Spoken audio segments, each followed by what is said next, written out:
Listen, if I look through the history of client data, there is one compound that stands out as being the most effective, the number one compound in fixing people's TRT protocols, and that's Proviron. Well, the real question is, why?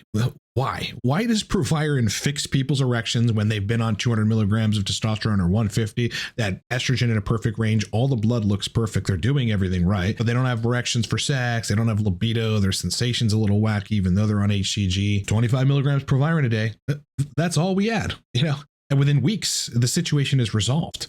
Why? Now look, everybody's going to think that since Proviron is basically synthetic DHT or close to it with less potency, that's the reason. Well, it's just the dihydrotestosterone. People are going to think that because Proviron lowers sex hormone binding globulin via a high affinity for the SHBG and thus an increase in free hormones, that it's the increase in free testosterone that is causing resolution of sexual symptoms on TRT. But I have not found that to be the case. The real answer to why Proviron revives people's TRT protocols, I believe, after scouring all the literature and making it my fucking obsession to find the answer, has more to do with androgen receptor binding domains than it does anything else. Cortex Labs is a performance optimization or hormone consulting company for men. We got a range of different products ranging from nootropics to coaching with me. Number one, the Torque Stack. This is a nootropic that I built, Adderall without the side effects. Basically, you can get it in the description of this video right now. It's 35% off. Code is on the screen. Secondly, we just launched Sourceless. Okay, this is a compilation of trusted sources for anabolics, ancillaries, and hormone hacking agents. Again, it took me 3 years to validate all this stuff. It is live now, livecortex.com or down the description of this video.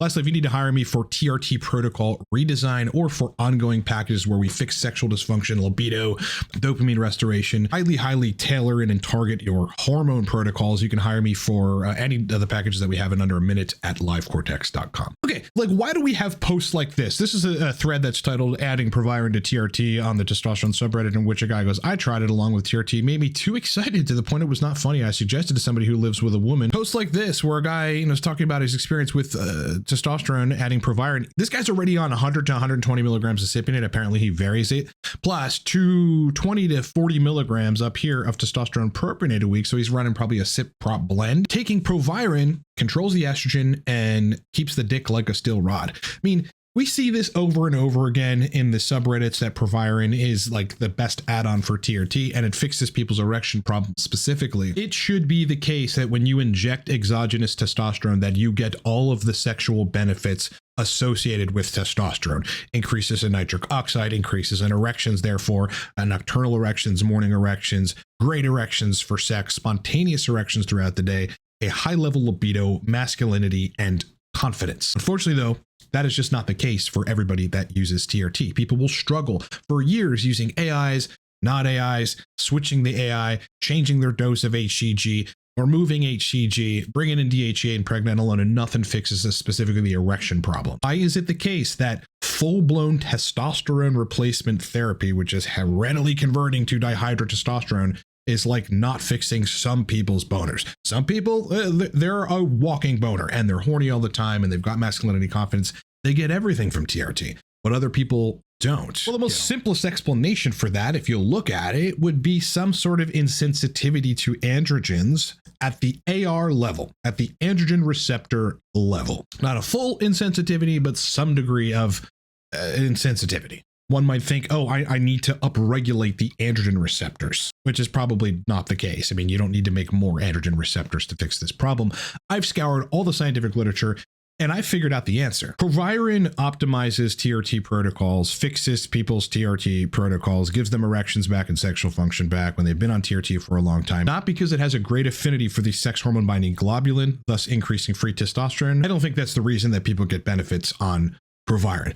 Secondarily, Proviron acts as DHT, right? It's basically a synthetic version of DHT, although carries less potency, acts as an aromatase inhibitor, and has a greater affinity for the sex hormone binding globulin than DHT does. But, you know, it's pretty close to DHT. You would think that's the reason. I've not found that to be the case. There are two papers that explain the potential reason that Proviron revives specifically erections for people that on TRT, and they are the following. This paper that's just titled Influence of Misterolone on Satellite Cell Distribution. We're going to get into what satellite cells are and how that's relative to specifically penile function and the repair of the corpus cavernosal tissue.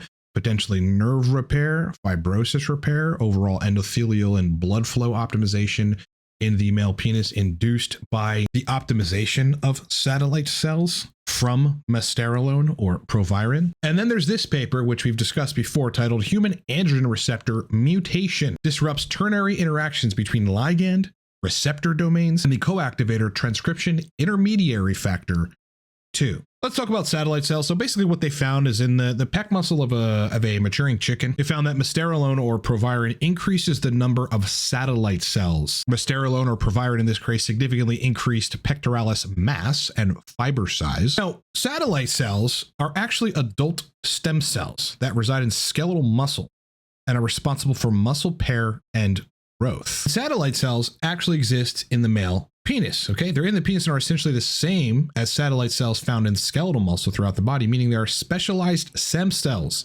located within the smooth muscle tissue of the penis. So one of the reasons that I think that Proviron is enhancing erections and fixing erections for people that are on TRT that can't get the protocol straight otherwise, it is optimizing these satellite cells, which is somehow contributing to growth or repair of the smooth muscle tissue of the penis, probably via vascular endothelial growth factor, if I were to take a guess. Now, the second reason that I think that Proviron is fixing people's erections specifically and giving them the experience they should be getting on testosterone replacement therapy is because it is fixing binding domains on the androgen receptor that are otherwise impaired, or in this case, mutated. There are 3 binding domains on the androgen receptor, and they facilitate the post-receptor binding genetic expression. When these things malfunction, you have a lack of responsiveness in androgen responsive genes.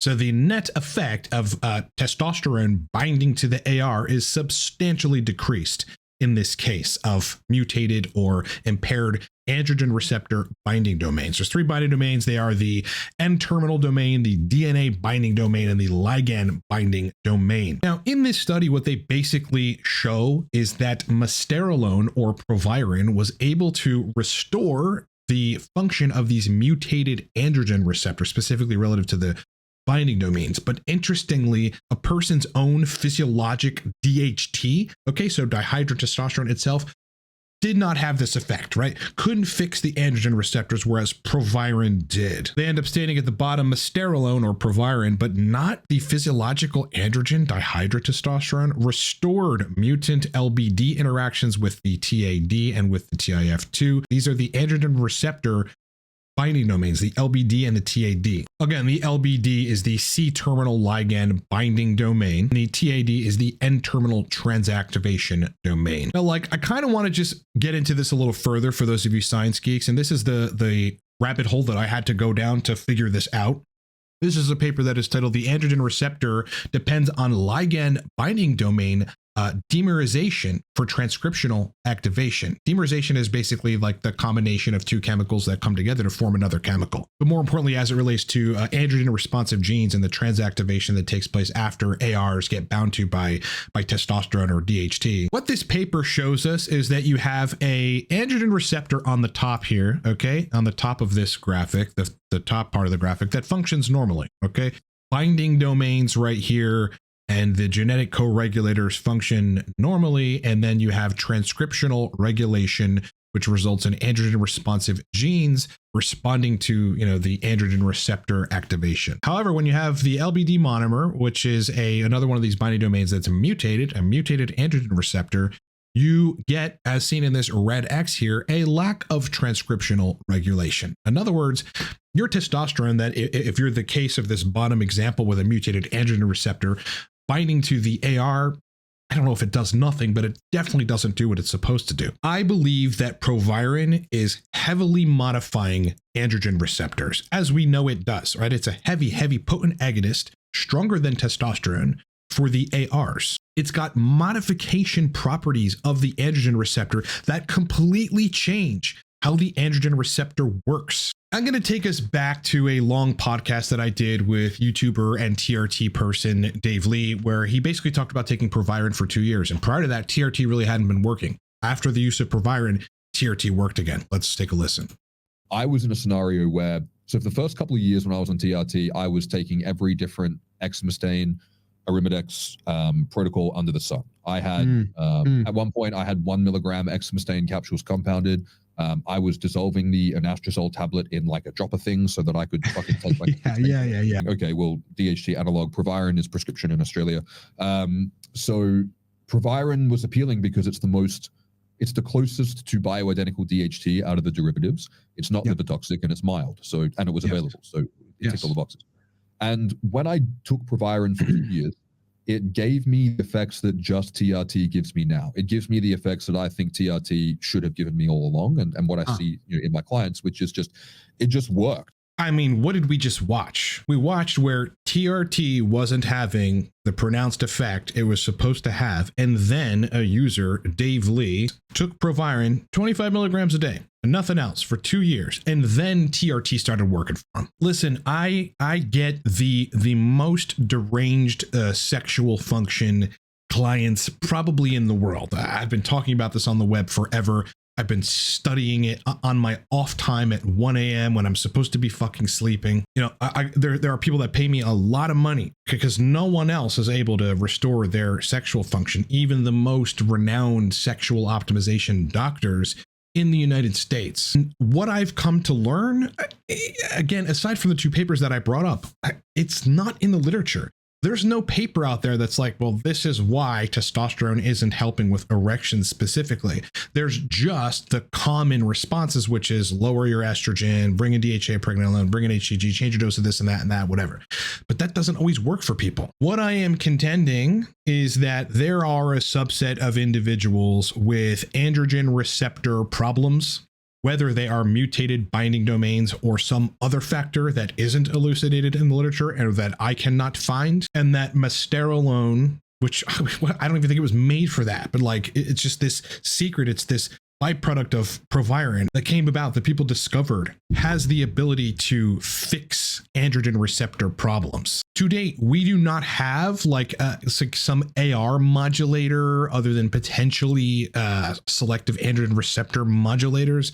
But we don't really even know if they're interacting with the binding domains at all. I have a lot of experience personally with the use of exogenous DHT and with clients using exogenous DHT, and it is fucking useful for restoring certain elements of the sexual system, but it's not the entire picture. There are some cases where Proviron is necessary on top of DHT or used at different times to restore different things. Nothing else can fix the problem. Nothing else fixes it. And what I'm contending in this video is the reason for that is mutated androgen receptors, specifically the binding domains that Proviron only has the ability to fix. I want to make this super clear. Like, you know, people often ask about Proviron monotherapy.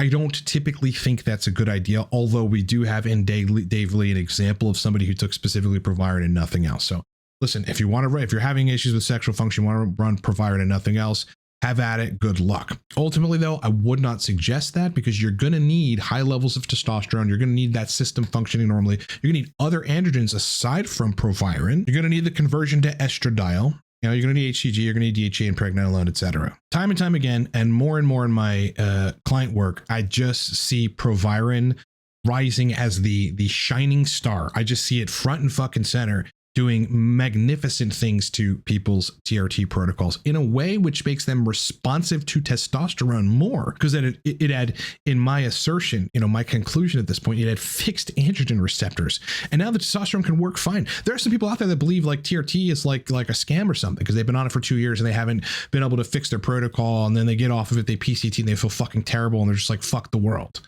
Now, you probably had some mutated binding domains on your androgen receptor. Nobody told you that exists because nobody fucking talks about this. And you probably could have restored it or resolved the problem with the use of Proviron. I think there's more to come on this, so I will continue to research the topic and try to understand how it is that Proviron, just in addition to the right TRT protocol, gives everybody what they want and what they've been struggling with for years on testosterone replacement therapy. So please look forward to that. I hope this video, gave you some good information and some food for thought. But right now, my position is that Proviron is restoring androgen receptor function. And androgens, specifically testosterone and dihydrotestosterone, can now act like they're supposed to act specifically relative to androgen responsive genes. All right, boys, as I said in the beginning, look, I'm a coach and a consultant. So we've got consulting programs and longer term one-on-one coaching programs, specifically on TRT protocol redesign. I mean, that's where I get the bulk of my work. But for people that want to work with me for a longer period of time to fix sexual function, specifically erections and libido, we've got longer one-on-one packages for that, where we need that time to get the most done. You can hire me for any one of the packages that we have in under a minute at livecortex.com. Again, boys, I built a nootropic stack. I'm the grandfather of nootropics on the internet and the discussion of the pharmacology and the neurochemistry of the use of nootropics. And I built one. It is called Torque. It is powerful, and it is 35% off. Code is on the screen. Lastly, again, we just launched what has been our most popular product in like 2 or 3 years, aside from the launch of Torque, called Sourceless, which is a compilation of trusted sources for anabolics, ancillaries, and hormone hacking agents. Everything you can think of, including oral DHT, regular DHT gel, and Proviron, but all testosterone of all esters, among basically any compound that you can think of. Sourceless is now live. You can get it down in the description of this video or at livecortex.com. All right, boys, it has been an absolute pleasure hanging out with you. Hope you got some good information for this video. Sub to the channel if you're new. We do breakdowns like this all of the time on various different compounds. Like the video. That makes a huge difference out there in the algorithm. I'd really appreciate if you hit the like button. Costs you nothing. It means a lot. Otherwise, hope you had a great week so far. And enjoy the rest of your day. And boys, I'll talk to you in the next one.